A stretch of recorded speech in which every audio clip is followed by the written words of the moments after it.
स्वागत है इस दिलचस्प विश्लेषण में। इंटरनेट पर आए दिन कुछ ना कुछ वायरल होता ही रहता है, लेकिन आज जिस राजनीतिक ट्रेंड की बात होने वाली है वो थोड़ा अलग है, एकदम अजीब और बिल्कुल नया। हम बात कर रहे हैं कॉकरोच जनता पार्टी की। नाम सुनकर शायद थोड़ी हंसी आ जाए, और आनी भी चाहिए, लेकिन इसके पीछे का जो डिजिटल विरोध है ना, उसने सोशल मीडिया पर सच में तहलका मचा दिया है।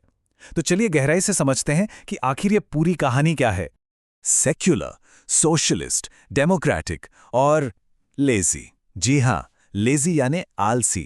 ये है इस नए आंदोलन का मैनिफेस्टो, या कह लीजिए सबसे मुख्य नारा। अब सोचने वाली बात है, कौन सी राजनीतिक पार्टी खुद को आधिकारिक तौर पर आलसी कहेगी? शायद कोई भी नहीं। और यही तो कैच है। ये जो नारा है ना, ये तुरंत साफ कर देता है कि ये कोई आम मुहिम नहीं है, बल्कि एक बिल्कुल ही बेतुका और व्यंग्यात्मक तरीका है विरोध जताने का। भाग 1, कॉकरोच जनता पार्टी का उदय। अब जहन में ये सवाल तो जरूर आता है कि आखिर मई 2026 में अचानक ऐसा क्या हुआ जो इस अजीबोगरीब डिजिटल आंदोलन की शुरुआत हो गई। मतलब ऐसा क्या घटित हुआ होगा जिसने इतनी अनोखी नाम वाली राजनीतिक इकाई को ही जन्म दे दिया। तो हुआ कुछ यूं था, किसी भी बड़े आंदोलन के पीछे एक चिंगारी होती है। यहां वो चिंगारी थी मई 2026 में आया एक कथित बयान। हम सीधे तथ्यों पर बात करते हैं। दरअसल ये सब भारत के मुख्य न्यायाधीश यानी सीजेआई सूर्यकांत के एक बयान के सीधे जवाब में शुरू हुआ। उस बयान में उन्होंने कथित रूप से बेरोजगार युवाओं की तुलना कॉकरोच यानी तिलचट्टों से कर दी थी। बस फिर क्या था? इसी टिप्पणी ने इंटरनेट पर बैठे युवाओं के बीच एक बहुत ही तीव्र आक्रोश और डिजिटल प्रतिक्रिया की लहर पैदा कर दी। लेकिन इस पूरे गुस्से को एक दिशा मिली अभिजीत दिप्के के जरिए। अभिजीत एक पब्लिक रिलेशंस यानी पीआर ग्रेजुएट हैं, और इन्होंने इस पूरे घटनाक्रम के जवाब में कॉकरोच जनता पार्टी की स्थापना कर डाली। ये देखना सच में काफी दिलचस्प है कि कैसे एक पीआर ग्रेजुएट ने उस सामूहिक हताशा और निराशा को एक बहुत ही क्रिएटिव और स्ट्रक्चर्ड ऑनलाइन रूप दे दिया, भले ही वो पूरी तरह से एक सटायर या व्यंग्य ही क्यों न हो। भाग 2, पार्टी की अनोखी शर्तें। और इस पार्टी के नियम, वो तो और भी कमाल के हैं। अगर इसका सदस्य बनना है तो 3 शर्तें माननी होंगी। पहली, उम्मीदवार का बेरोजगार होना। दूसरी, उसका आलसी होना। और तीसरी शर्त, सोशल मीडिया पर हमेशा एक्टिव रहना। मतलब ये शर्तें कितनी सटीक तरह से दिखाती हैं कि आजकल की इंटरनेट संस्कृति किस तरफ जा रही है।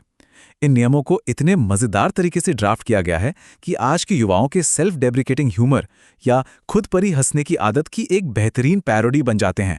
भाग 3, इंटरनेट पर बढ़ती लोकप्रियता।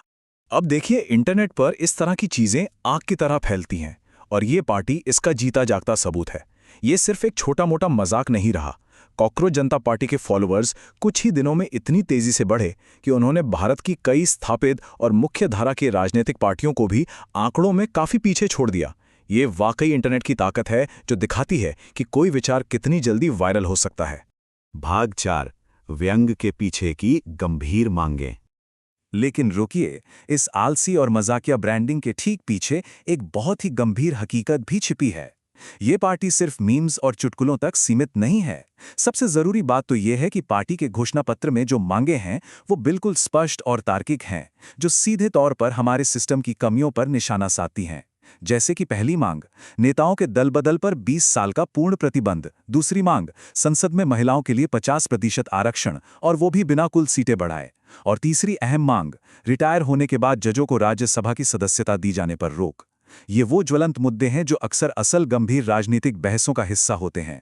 कुल मिलाकर देखा जाए तो ये समझना बहुत जरूरी हो जाता है कि ये कॉकरोच जनता पार्टी असल में युवा पीढ़ी के लिए क्या मायने रखती है। दरअसल इंटरनेट वाली जनरेशन Z के लिए ये एक डिजिटल कोपिंग मैकेनिज्म बन गया है, सिस्टम की बेरुखी और बढ़ती बेरोजगारी से निपटने का एक तरीका। इंटरनेट के इस व्यंग्य का इस्तेमाल करके युवा आज समाज की कड़वी सच्चाइयों और अपनी गहरी निराशा को छिपाते भी हैं, और साथ ही उसे एक बेहद असरदार आवाज भी देते हैं।